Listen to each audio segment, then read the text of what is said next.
Hi, this is Paul. Some of the videos I've done this week on the Jordan Peterson-Sam Harris debates have generated some interesting conversation. This is an email I got from one of my Sacramento meetup members who described himself when he first came to the meetup as used to be a diehard Sam Harris fan, and what he wrote me I thought was very insightful. He said, imagine he watched the first of the two videos, the introduction one that I did on the last few minutes of it. I just posted the other one last night. Sam Harris is saying religion often misses the mark it aims for, or the entire target. And I think that's right. That's what Sam Harris is saying. Religion doesn't work. It's an obsolete technology. Sam is interpreting Jordan Peterson as saying religion hits a bullseye. And I think that's right, and Jordan Peterson's take on religion is clearly more nuanced. Jordan Peterson is saying that religion gives us a vision of the target and a description of how to hit it. Sam responds by saying that the act of shooting a bow can be done in any direction, and an individual can shoot a bow perfectly or approaching perfectly without having a target, and will naturally tend towards picking a spot that is the most valuable target. And in a video I'm about to play a little bit more of, someone basically charges Harris with relativism, something that Harris denies at the beginning of the conversation, basically by saying that it's well-being, it's our internal sense of well-being that is our guide as to what an appropriate target is. And Sam Harris wants to say, well, there's some universals under that sense of well-being and a target. And this person and this other person at the meetup are saying, yeah, but there's a certain amount of arbitrary to Sam Harris's targeting because individuals have different targets.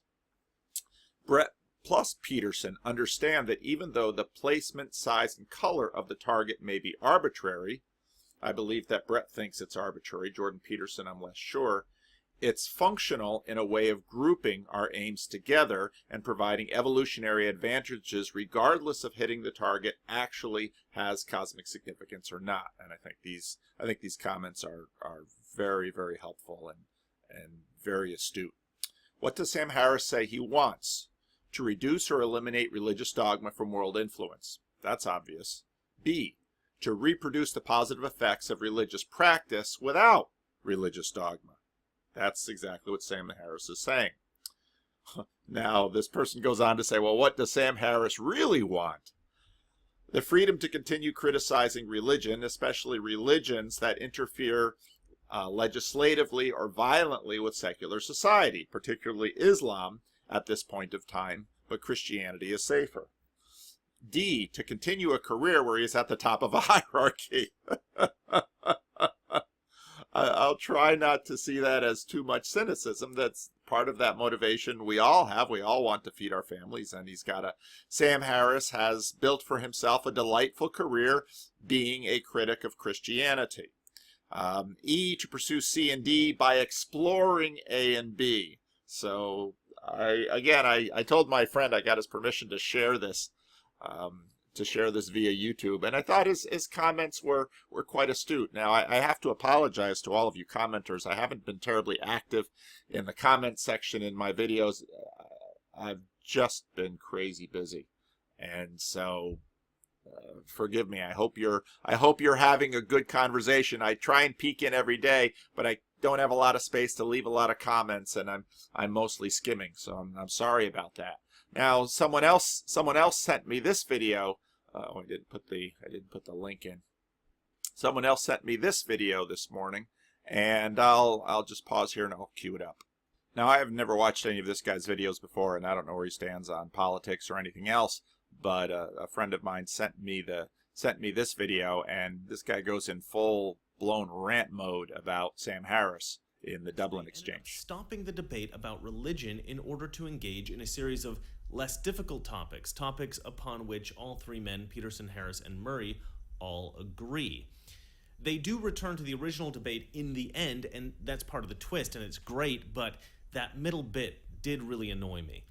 Now, I'm not going to get into specifics just yet, but I will say that the entire thing could have been a lot more productive. And the reason that it was not productive was because, you guessed it, Sam Harris. I don't believe Sam Harris should be called upon by any other intellectual to ever debate about religion ever again. He does not engage. Sam Harris just does one thing over and over and over and over again. He says no. This was exactly my impression after a dozen times listening through Vancouver.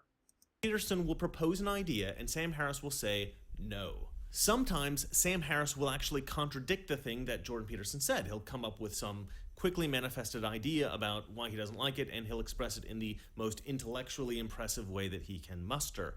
But even when he doesn't have a contradiction, Sam Harris will simply dismiss what Jordan Peterson is saying and then slap out some random superficial criticism of religion. And worse still, he'll present this as if it's a substantive rebuttal. He's very good at public speaking, at presenting ideas. He knows how to express himself so that it sounds like what he's saying is hyper-intellectual, irrefutably true, and seriously profound. Sam Harris could read the ingredients on a chewing gum wrapper and make it sound as though he were unlocking the secrets of the universe. But this is, of course, rhetorical trickery. It's illusory. Not always. Sometimes Sam Harris has a valid, substantive point. It's the fact that even when he doesn't, that he tries to pretend that he does, that's what really annoys me. It shows, again, that though he may have the intellect to explore these ideas honestly with Peterson, his intent is merely to win the debate, to prove his preconceptions true. Jordan Peterson is clearly coming to this with the premise, we don't know what the truth is exactly. We may think we know, but we don't really have this all figured out. So let's start at the beginning. Let's begin by exploring fundamental ideas. What is good? What is bad? What are facts? What's the nature of reality? From there, they can explore ideas like, is God real? Would a secular code of ethics be effective? What motivations might we introduce to encourage goodness in all mankind? But Harris is not coming to this with the same premise. He's not assuming we don't know. Sam Harris is coming to this with the idea, I do know what the truth is exactly. I do have this all figured out. We don't have to start at the beginning with fundamental ideas. We can just jump to the end because I can already tell you that religion has no value. Secular ethics would be better, and that's it. Sam Harris is fixed on the idea that he's absolutely right on every issue all the time. Sam Harris's worldview appears to be this: religion is stupid, and everybody who doesn't think exactly like me is stupid. And that seems to be it.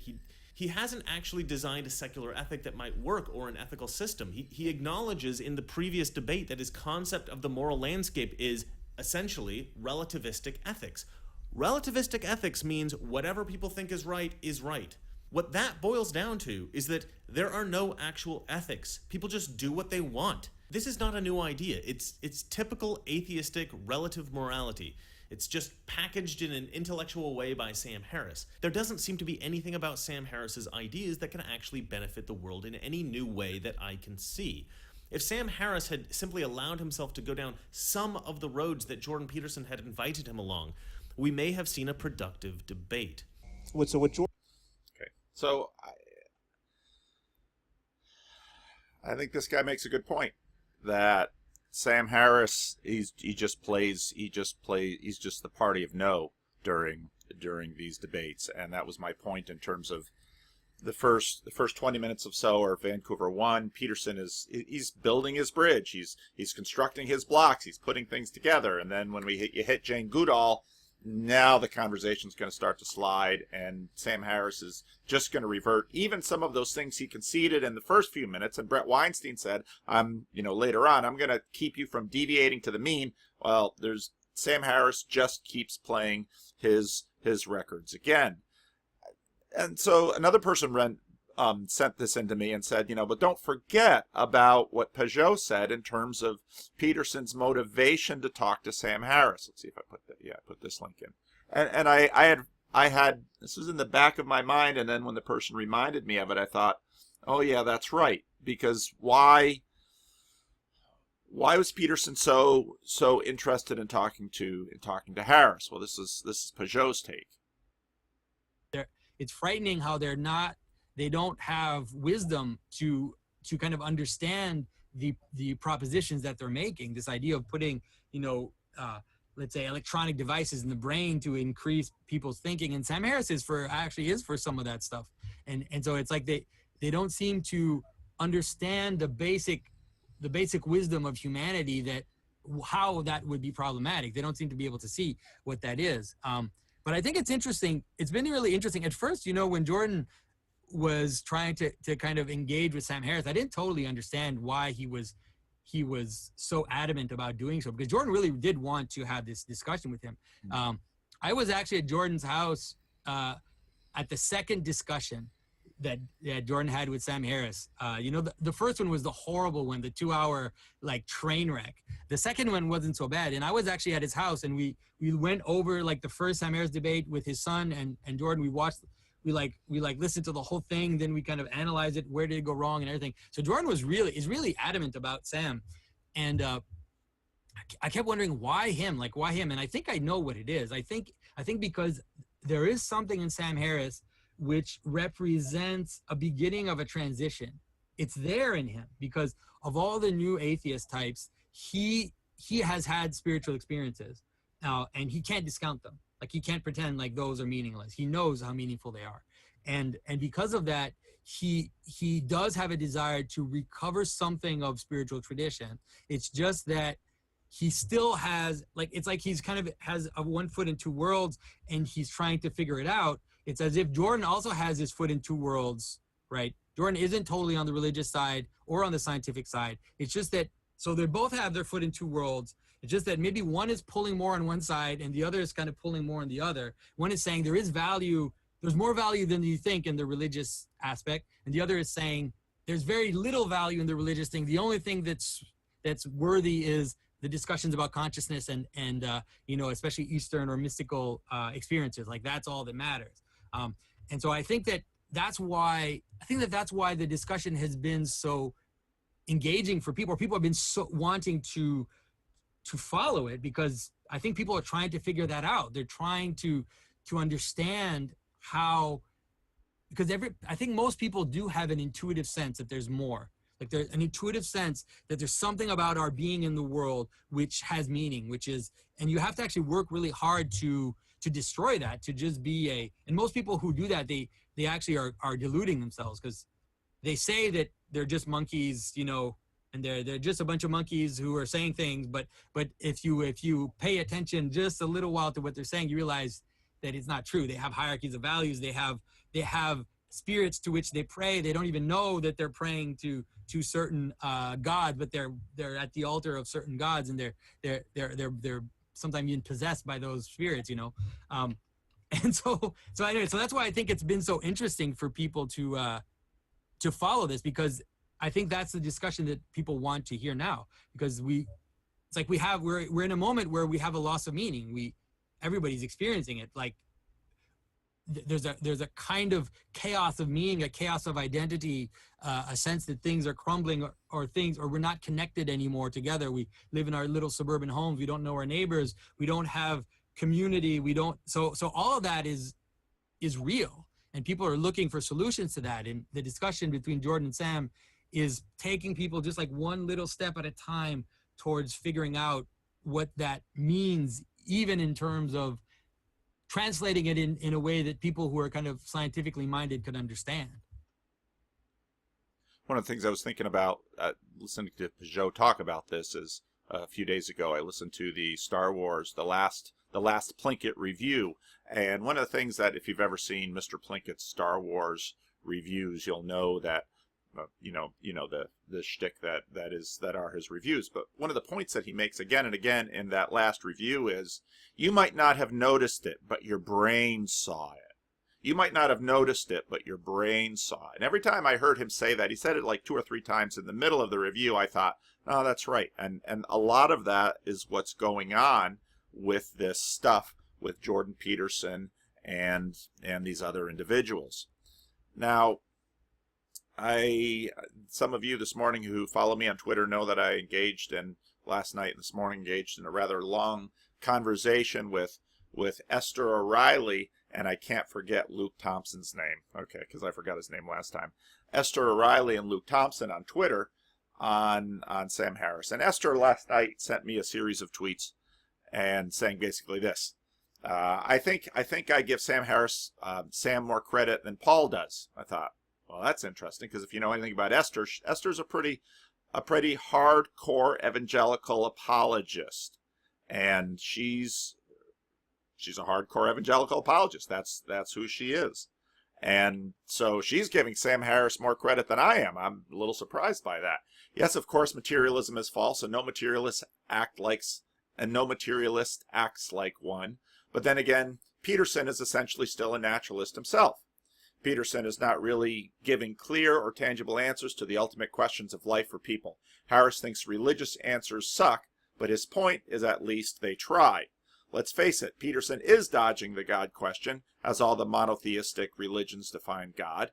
It kind of matters if that kind of God actually exists, but he thinks that we've been there and done that, so he wants to move on. Harris is trying to clarify they are on the same page.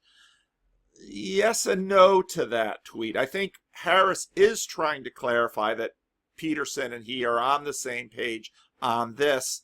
I look at Peterson more as an open agnostic. I don't think Peterson is settled on the ontology question, on the God question, or even on the nature of the resurrection question.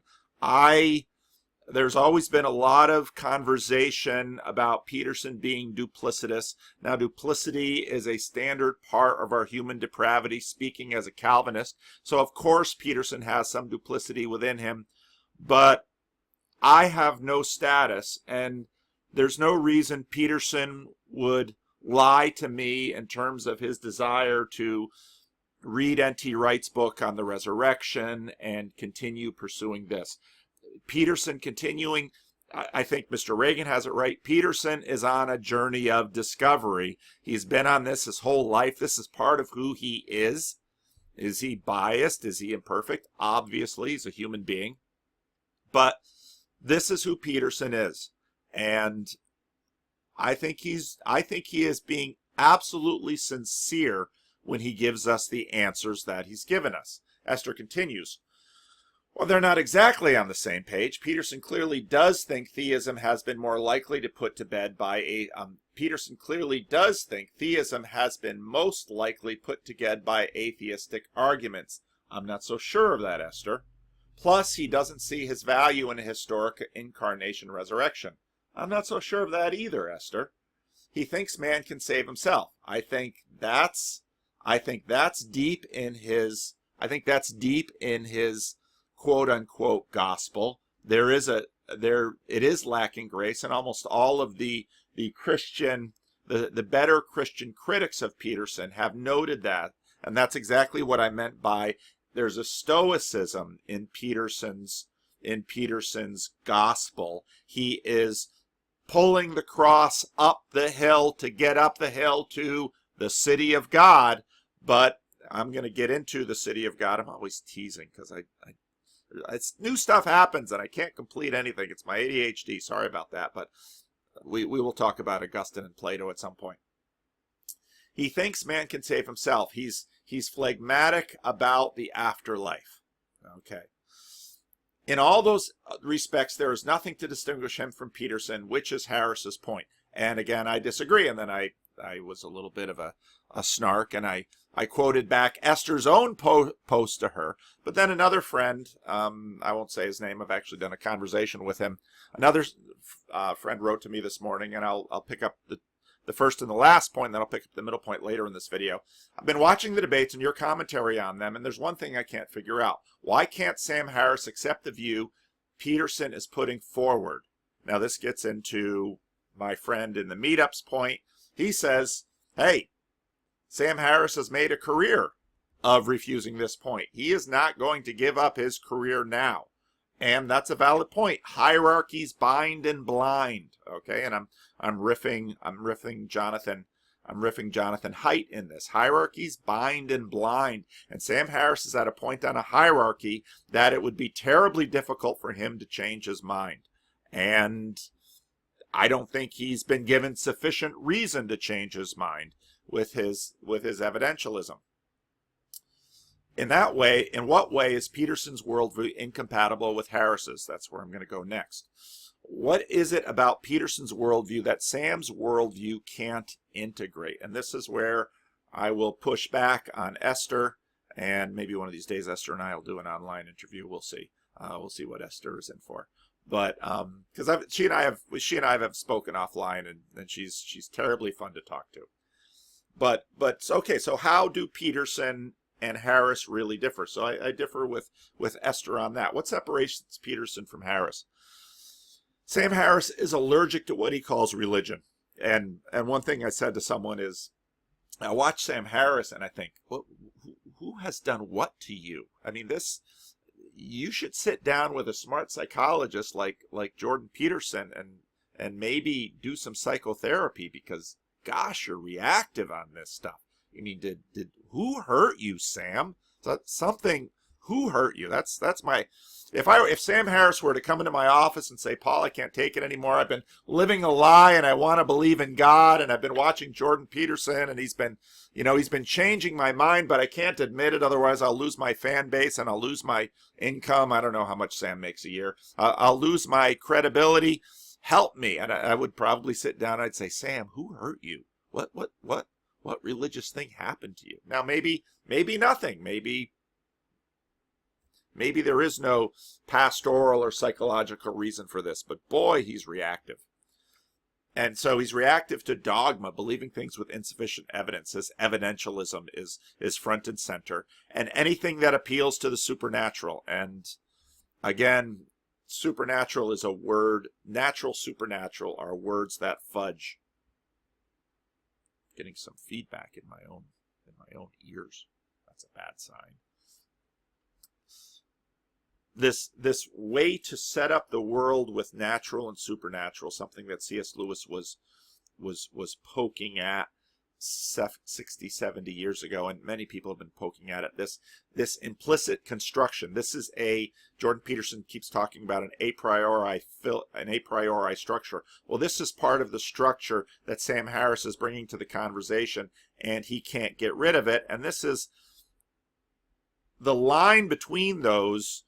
Peterson, a la Jung and others, it's much less wobbly. And this is in a sense where Esther O'Reilly and Sam Harris are over there saying these are boxed sets, natural, supernatural. And I think Lewis isn't really quite there, and certainly Peterson and Jung go in a different direction. Peterson is not allergic to these things.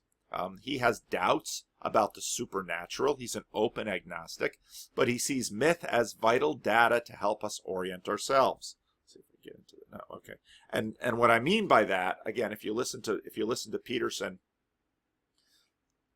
how can we orient ourselves in the world? How do we know what's good? How do we know what's right? Just as Mr. Reagan said, Peterson is feeling his way through this, and either he's looking to convert Sam Harris, as Peterson's been converting a lot of Sam Harris fans, or he's looking to find a helpful conversational partner in Sam Harris. And I think after these, I don't know if Peterson thinks he has found a helpful conversational partner in Sam Harris or not, because I don't think Sam Harris was terribly helpful. So, and you can hear this in Peterson's Vancouver Summary. We, all living things, have been developing values from facts over the last 3.5 billion years in a context of Darwinian trial and error. And what we've done, these values that we have derived in facts. Now, one has to be careful who we means in that story, because Peterson, I was listening to this morning. I was listening to the Rebel Wisdom, Akira the Don, Jordan Greenwald. I was listening to that conversation. Very interesting conversation.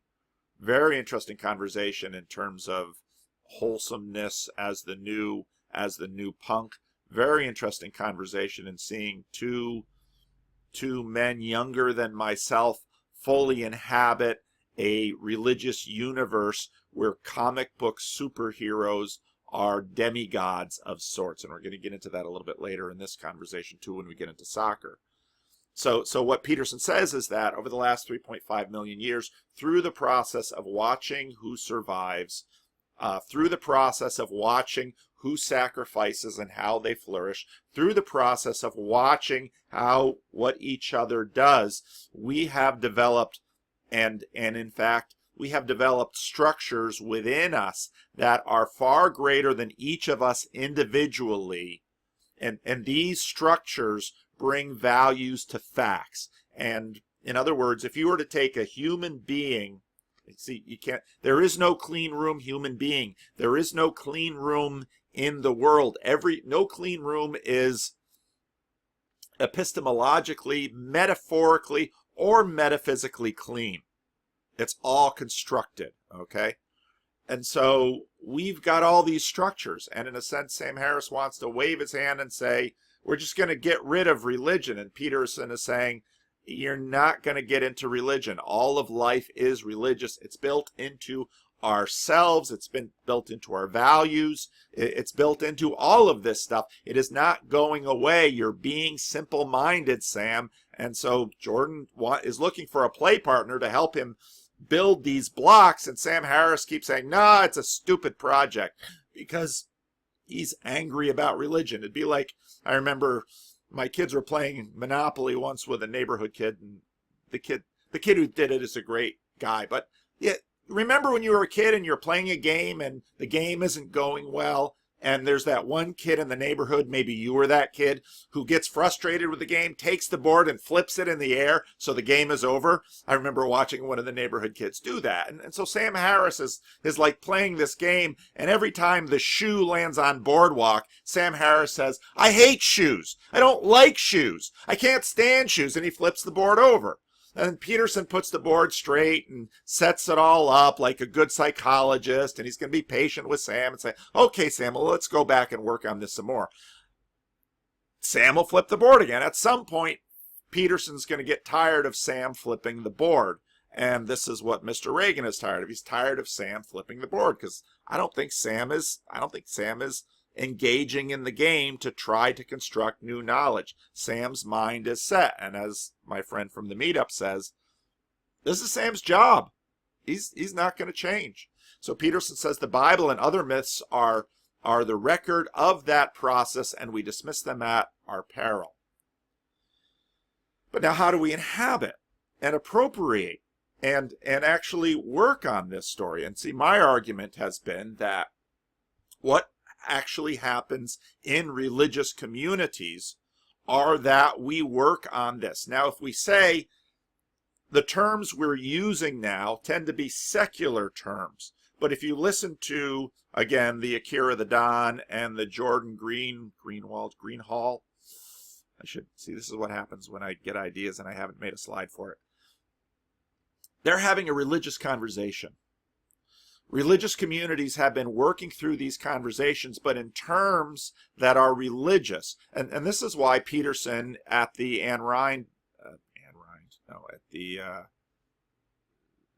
whoever wrote the, see, this is what happens when I don't do a PowerPoint slide for it. But this is why Peterson says, whenever I'm dealing with patients who, Sam Harris is socialized, and maybe I've got Sam Harris all wrong. Maybe this is just his shtick. But when Jordan Peterson is dealing with patients who are traumatized and really struggling through stuff, he finds he has to go to religious language. It's the only language that will do. And myself as a religious person, I would say, duh, this is what we do all the time. And I have many people who don't have the proper insurance who come to church. Why? Because they get help in religion.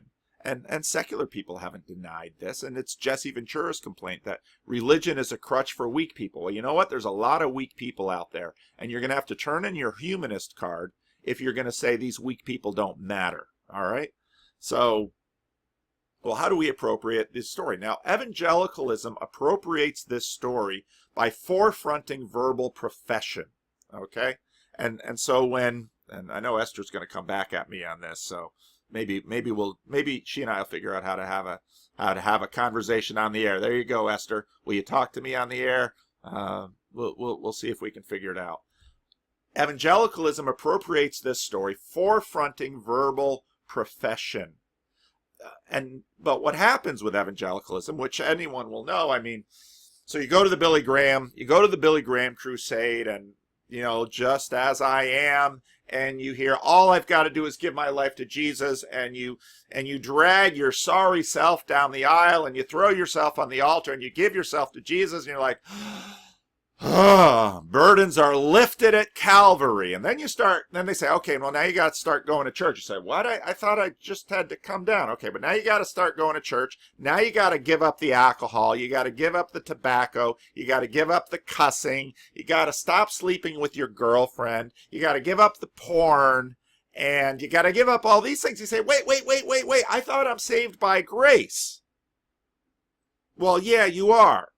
Well, now what? See, now as a Reformed person, I'd say, well, now we got to work on the gratitude part. I said, well, it didn't cost me much, so I'm not terribly grateful. See, this gets into the complexity of Christianity, but the evangelical pattern, which there's a lot of history behind it, but the evangelical pattern forefronts verbal profession. If you believe in your heart and profess with your lips, there's a favorite Bible passage. That's how evangelicalism works. But they sneak in behavior a bit after. And now, maybe I'm not being fair because I don't mean sneak, but a lot of people feel manipulated by this.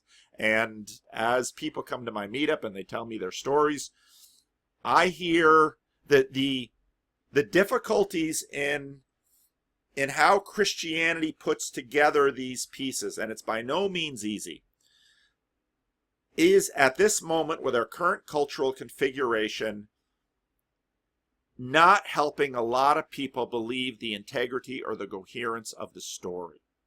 And that's why we've got a lot of falling away out of churches. This belief system is losing some of its stuffing, especially in certain communities. It's losing some of its traction. Now, I'm not saying it isn't true.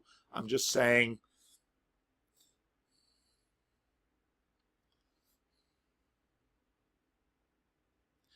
the reasons Augustine came to faith were different from the reasons that Louis Zeffironi in the book Unbroken, if you've never read Unbroken, I guess it's Laura Hildebrand, is that who wrote it? About great book. Forget the movie. Read the book. Amazing book. But he goes down the aisle and gets saved at a Billy Graham crusade, and it absolutely changes his life. Well, culture keeps moving on. Now, does the gospel change? No. But where our culture and the gospel meet, that's almost always in motion. And, well, why do I say that? Well, I've been at the frontiers of, worked in the African American community, worked in the Dominican Republic, now working on the West Coast with all the different cultures that we have here. Where the gospel and the culture meet, it always comes together in different ways. And this is why Christianity keeps transcending cultural lines and keeps moving and moving and moving throughout history, even as cultures change. But again, the cultural evangelical habit is to forefront verbal profession, and they sneak in the behavior a bit after. And they set up an interesting yet familiar dynamic, and this is what a lot of people, including Luke, because I know Luke and Esther started getting into it, that Luke is trying to work through this stuff, and you can go, find me on Twitter, it's just my name, but if you look at the tweets I'm connected with over the last couple days, you'll find the conversation. Jordan Peterson won't play this game. He is not going to play this game. But if you listen to Jordan Peterson and you do a little bit of translation, you can begin to understand what he's saying. He isn't avoiding. He isn't being coy. He's protesting the game. He is saying, as a pragmatist, that what I see in terms of what people call belief and how that lines up with their behavior, I am unimpressed by. Now, I don't know how many Christians Jordan Peterson, and I don't know how many and what kinds of Christians Jordan Peterson has close relationships with. Canada is far more secular than the United States. Jordan Peterson was raised in a nominal Christian home in the mainline Church of Canada. Okay? So his understanding of Christianity from the outside and the inside, there's always an outside and inside dynamic going on with these things. So you got to give him some slack there, but he is protesting the game when he talks the way he does. Now I want to get to my friend's second point. Keep an eye on the clock. I'm thinking particularly of the metaphor idea. Why does Harris call soccer games people running after a ball? And Peterson sees them as soccer players acting out something deeply psychological. Even in your own view, where is the soccer game located? If human beings are stories, where is this story? How do you ground this in God somehow? How about Peterson? Where does he ground it? Okay, great questions. Listen to how Sam Harris, I played a little of this clip in my video 2 days ago. Listen to how Sam Harris talks about the game. Literally billions of people care down to their toes what happens to this little ball as it traverses a lawn, right? Okay, beginning of maps of meaning. Jordan Peterson says there are two ways to conceive of the world. One is a space with objects, and the other is a form for action. Listen to how Sam just described soccer. He reduced it to a space of objects. That's exactly what he did. Sam's monarchical vision that he imagines as pure rationality reduces soccer to a bunch of grown men moving, kicking a ball over a lawn, trying to get it into a goal. Now listen to how Peterson responds. If it goes into the net, it really matters. And if it fails to, it really matters. And it always matters if we hit the target, Sam. Peterson's tired. Is Peterson frustrated? What has Peterson been hoping for when he signed on to these 4 talks? Sam doesn't understand goals. Sam doesn't understand telos. Sam sees the world as a space of objects. Peterson sees form for action. But this is something we have manufactured to care about. Right in this little interchange is the entire relationship between Jordan Peterson and Sam Harris. Right? It's something that speaks to us unbelievably. It's quite literally. See? This is something we've manufactured. No, it's something that speaks to us unbelievably deeply. This is these two. It's right here in this tiny, it's a fractal. It's right here. Game. This is a game that people are playing, but some people take it taking it further than seems truly rational is part of the fun. But the people who can't. It's part of the fun. Because Sam, if you take a ball and you go in your backyard and you kick it across the lawn, is it much fun? Okay, Sam, pause. Why is it that much fun? And what's your own criteria for well-being? Fun? Sorry, Esther. I'm much less impressed with Sam Harris by listening to these things than I ever was before. I really enjoy listening to a number of his podcasts. I appreciate his demeanor. I appreciate. I hope I'm not racially stereotyping him by telling him he's articulate, because he's very articulate, just like Mr. Reagan said. But he says it and he doesn't get it. It isn't fun. No, it's not fun when you reduce it to a ball and a lawn. Can't turn that off. It's a metaphor. Soccer's a metaphor. Yeah, but they're. Soccer's a metaphor. Listen to Node in the Network. I just actually started rereading again because, again, what I find is that when I reread books, I learn more. So I'm rereading again Neil Postman's Amusing Ourselves to Death. Look up the first chapter in Postman's book. It's a metaphor. This is all metaphor. Look at Northrop Frye. What is language? How does it work? Sam Harris is a great user of language, but he doesn't understand what language is for. There are people who, the fullback who kicks an own goal and then goes back to his, South American village and gets murdered, right? He's surrounded by people who are taking the game too seriously. Yeah, okay, I agree. Yeah, and so Right there. Again, you can distill this whole thing down into a couple of minutes, and it's right there via soccer that you can understand Jordan Peterson and Sam Harris. Now, my friend asked, even in your own view, where's the soccer game located? Okay. Now, my friend is a young man.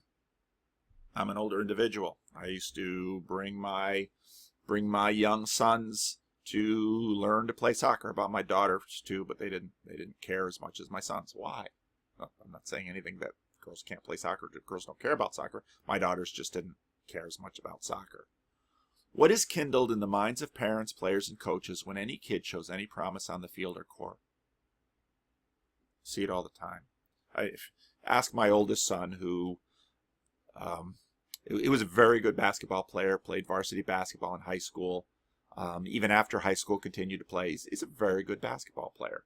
But up at the age of 12 or 13, I sat him down and I said, "You're not going to the NBA." It's like, what kind of a lousy father are you to tell your kid that? Well, I'm 6'4". My son is about 6 foot, 6'1". He's a good basketball player. He'd never go to the NBA.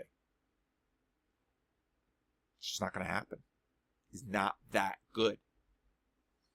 What do we do with those people who are that good? But the possibility of being that good, it draws us. It pulls us. Well, is it just purely the love of basketball? No. It's everything Jordan Peterson's been talking about. It's hierarchies. It's access. It's opportunities. It's fame. It's money. It's power. It's glory. It's all of this stuff. It's the fun, but it's way, way, way more than fun. It's everything that makes life worth living, much more than objects in space. Why do we structure the game irrationally? Okay? So the USA Olympic basketball team dominates. And you will find that in various sports that different nations dominate to one degree that there's no point in watching the finals. Well, you would say, well, rationally, we should restructure the game so that you could have a better mix of players. Why in the Olympics and the World Cup and all of these sports do we name the teams by their country of origin? So you've got these tiny little countries with tiny little populations playing China and Russia's not a big population, but we know what they... And why did the communists make sports competition such a high value? Yeah, these are metaphors. They're metaphors for a lot. They're metaphors for everything. Now, is Sam Harris right that you shouldn't kill the player who screws up? Yes. But that is not a denial of the hierarchies. That's an error of managing a hierarchy, okay? As is what you'll see on any little league, football, soccer, baseball, doesn't matter, basketball. You've got missteps in hierarchy, but it doesn't deny the hierarchy. The hierarchy is governing, and we elevate athletes to the status of demigods. If you go and you look at my Sunday school classes, I'll often use the illustration. What if LeBron James came to play with the Sacramento Kings? Sorry, Freddie, it'll never happen. Why won't it happen? LeBron played in Cleveland. Why? Well, he was from there. He was, big person in Cleveland. Now to L.A., and he went to Miami. Why is he going to those cities? Is it just money? No, it's not just money. It's all of the hierarchies. All of the hierarchies are interconnected. We establish multiple hierarchies, unlike the other animals. But these hierarchies are connected.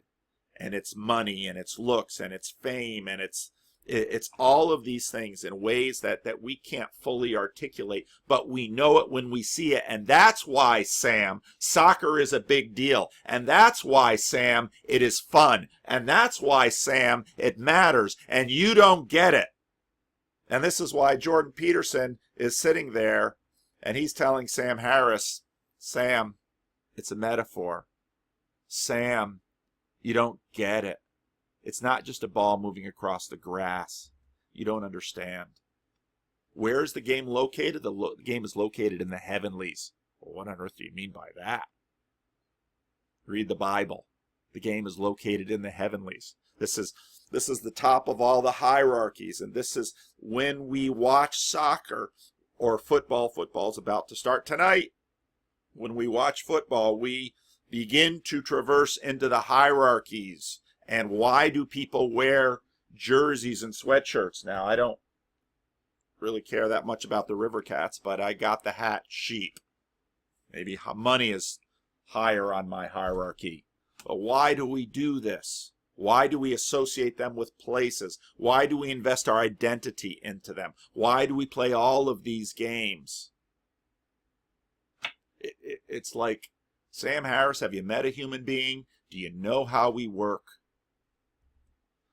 It's in the heavenlies. It's one hierarchy among many, and the story is enriched because we know the hierarchies are linked. OJ, 2 letters. A world of almost everything gets right there in it. Just, there's a documentary on a couple of years ago, well worth watching, on OJ, Made in America. You can understand so much of the American story if you look at OJ and his rise and his trial and his acquittal and then his jail sentence, and now he's out. OJ, Made in America. Watch it. Was it just a strange shaped ball and grown men carrying it down the field, and how much they risk in terms of head injuries and all kinds of other things? Is it just a game, Sam? Come on. Give me a break. You know better than that. Where's it located? It's in the heavenlies. Now, what about Jordan Peterson? Despite his open agnosticism, his vision for where and how long this game is played is limited by the iron box of secularity. You see, all of these sports games are metaphors, as are, why do men get so involved in their career? Why do we become workaholics? Is it because putting on a suit and going into an office? You see, I never put on a suit to go into my office because it's just me here. Unless someone comes by, but pastors are low status now. We need to look like everyone else. I could wear vestments or something like that, but it all matters. It's all connected. This all makes sense. It's the whole point of Jordan Peterson, that pay attention to all of the ways in which the world is interconnected, and these things are all religious, and they go down to religious roots. Despite his open agnosticism, his vision for where and how long this game is played is limited by the iron box of secularity. Sam Harris is usual social pressure to try to enforce this and keep people's minds and language within the box. But they also have a larger box. Now, this is where I begin to agree with Esther again on this stuff. Now watch, there's an excellent video out there that someone sent to me, The Fourth Frontier, Bret Weinstein. Terrific video. And where Bret has this take on human history. But again, Bret is saying, well, we need to transcend our past programming. Well, how do we understand this? Well, there's another good video out there, the Fermi effect. Well, how do we understand this? Because, well, what is life? Well, this is one way of looking at life. Let's play a little bit of this video. Mean that we may be unique, or at least one of the first, if not the first, civilization in the entire universe. 2, there are great filters, and they are ahead of us. This one would be really, really bad. Listen to the rebel wisdom thing on nuclear war. Well, now we've got this power. Maybe this is why we haven't found any other life in the universe. Maybe nobody else got past the nuclear war filter. Maybe life on our level exists everywhere in the universe, but it gets destroyed when it reaches a certain point, a point that lies ahead of us. There's a final filter. And Sam Harris cannot deny this filter Jordan Peterson is an open agnostic about this filter.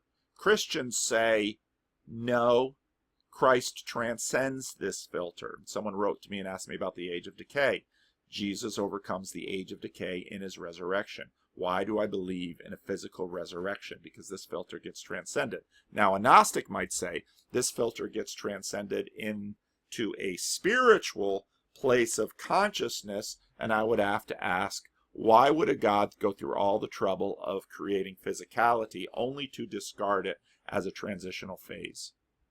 And that's why, as a Christian, I believe the resurrection is physical, because it is not simply transcended in terms of ideas.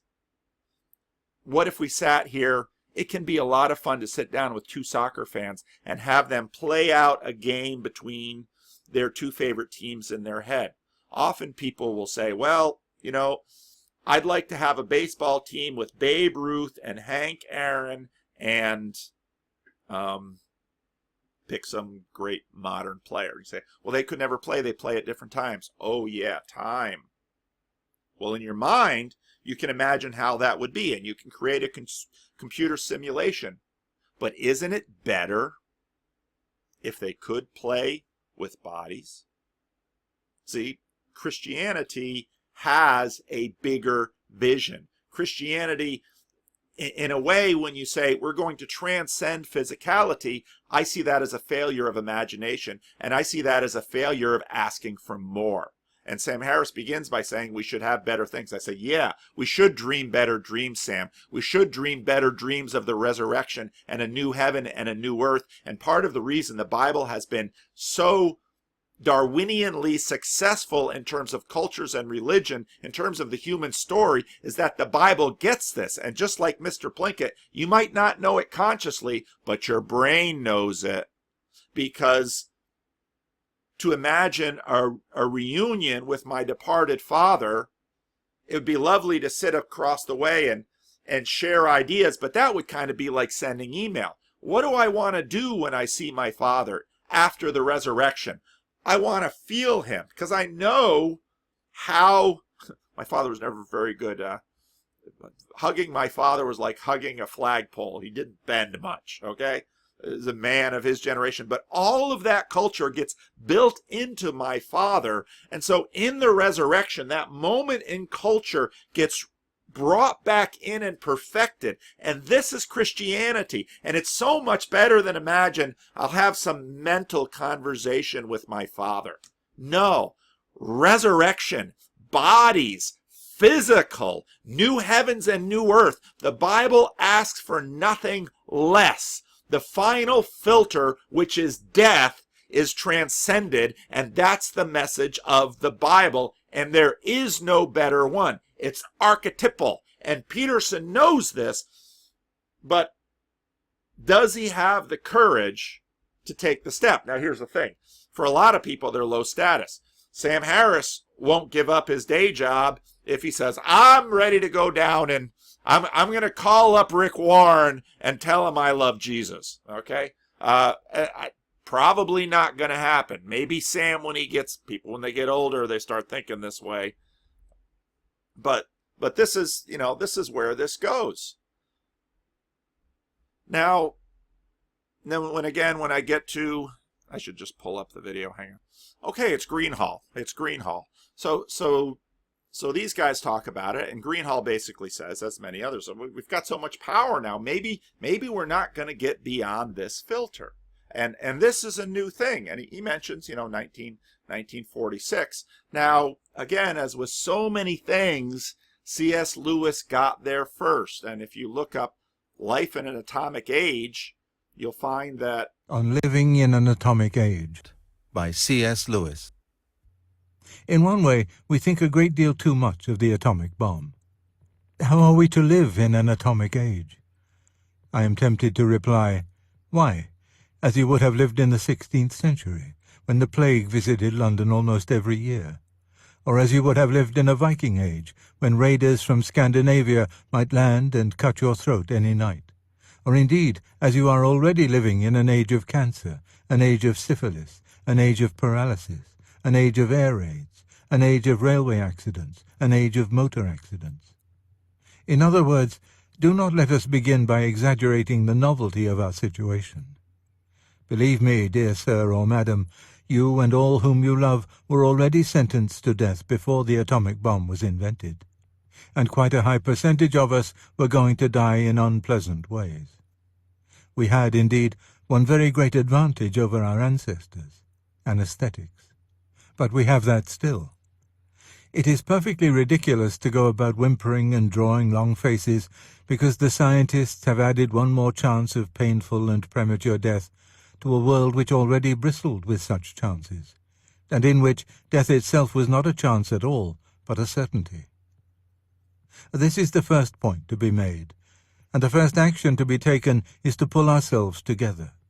If we are all going to be destroyed by an atomic bomb, let that bomb, when it comes, find us doing sensible and human things, praying, working, teaching, reading, listening to music, bathing the children, playing tennis, chatting to our friends over a pint and a game of darts, not huddled together like frightened sheep and thinking about bombs.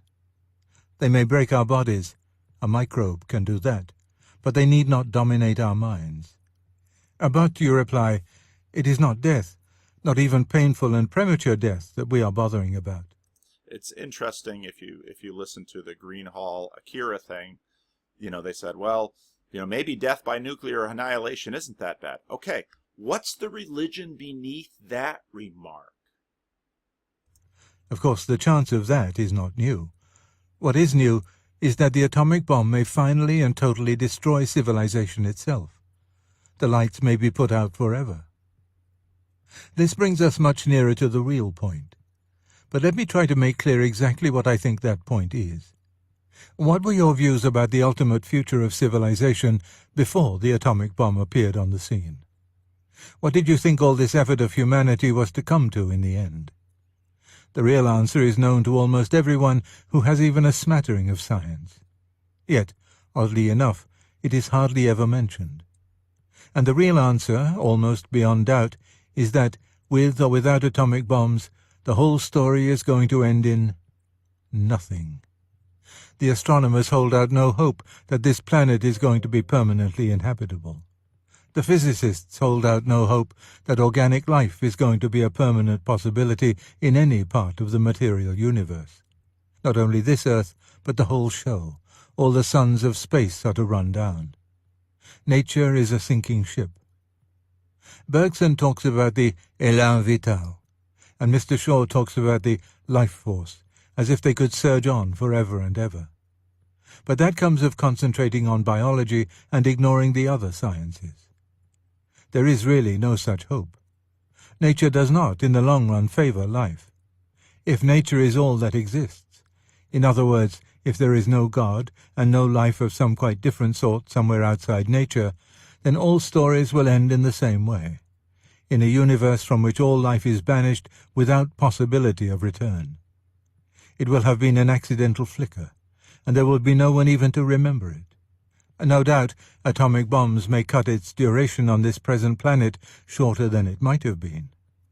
But the whole thing, even if it lasted for billions of years, must be so infinitesimally short in relation to the oceans of dead time which precede and follow it, that I cannot feel excited about its curtailment. What the wars and the weather, are we in for another of those periodic ice ages, and the atomic bomb have really done is to remind us forcibly of the sort of world we are living in, and which, during the prosperous period before 1914, we were beginning to forget. Watch the whole thing. It's just great. My question when you get down to Peterson is this. So these are some of my tweets back. There's some deep inconsistencies with Jordan Peterson's teaching in life. We need Christianity, but his version is more intellectual than sacramentally embodied, which is a deep, deep irony. He can intellectually transcend church and sacraments because he's smart, but can a society? This actually they begin to deal with in Dublin. Jordan Peterson likes to say Milton's Lucifer fell in love with the beauty of his thoughts. Can Jordan Peterson see this? Because this is where he treads. If we intellectually say we bow, if we intellectually say we believe, ought not our knees and feet correspond to the brain, especially if you're acting out a belief? And so this is the irony about Peterson. So Peterson, when he calls Sam Harris on the cathedrals and things, well, the cathedrals and things are not only expressions of belief, but they are the acting out of belief. And so if in your life you don't act it out, is there any belief there? This is Peterson's criticism of the church, but this criticism can be turned back to him. Because if you say, well, we've needed this because we've been working this out symbolically. The wolf works this out when he bares his teeth at the other wolf. The ape works this out when he demonstrates something to the other ape that they can see. And we work this out when we sit at the table of our Lord and partake with the body and the bread, where we stand up together and worship. Jonathan Haidt points this out when he says we circle around. Can you just transcend it mentally without actually acting it out? Peterson keeps saying no, but, well, do you have to start your own church? And is it a church of one? So these things stalk Peterson's own acting out. This, to me, is where where all this comes together. The New Testament says we are judged according to what we do. Jordan Peterson says, what you say you believe means little. It's what you do. Okay, how do Christians express their beliefs? How do they act them out? Jordan Peterson is a seeker who has been seeking intellectually. At some point, seekers need to get out of their head and move their feet. This is what Peterson says to people. Get out of the basement. Go get an education, get a job, get a life. Well, Jordan, what does this mean for you? See, and this is where I think he's still an open agnostic. What kind of a church might this generation create? This is a question for me. Because again, my point in this is not so much Jordan Peterson, it's everyone else who's following him. Because a lot of the people following him, their feet are bringing them and wandering them into churches. We don't know yet, but I think God is in this. To me, these are the interesting questions. I also want to dig deeper into these expressions of faith and their foundation. Jordan Peterson kicks out the slats under modernist arguments that have been effective in destroying faith. He's been a most strange but effective apologist. There is something new, and I think he's been, for many people, way more effective than a lot of the traditional Christian apologists. He's been way more effective than Christian preachers like me. I don't have thousands of people coming to hear me. What does that say? It means I need to learn. There is also something new in this in terms of technology and process. Jordan Peterson is himself something of a reality show of a seeker. He's Truman. This is from the Truman Show. He's Truman looking to leave what he suspects to be a bubble. He wants a bigger world. Let's not be Christoph trying to keep him inside. Have you never paid attention to the names in the movie The Truman Show? Peterson hasn't had, I don't know what, he hasn't left Christoph's world. But you see, Christoph, I think the religion beneath it is not a Christian movie, because I think it's actually a criticism of Christianity. I also wonder if we won't see a new form of Christian discipleship emerge from this. Will there be issues? And Esther would probably be right on me. Will there be issues? Yeah, there'll be issues. But don't forget, I'm a missionary. I'm into trying to help new groups find faith and express it in different ways. I've always gone to churches that are different from many of the other churches. That's just how I've been. There will be issues in these new forms of Christian discipleship. Of course, I am part of a tradition that has long critiqued evangelicalism from an older perspective. None of this is new in terms of Christian history. There are always issues. So I'm out of time. I've got a whole bunch of conversations I need to do this afternoon. But yeah, there's my mailbag, and yeah, we'll see what I title this. It's been fun.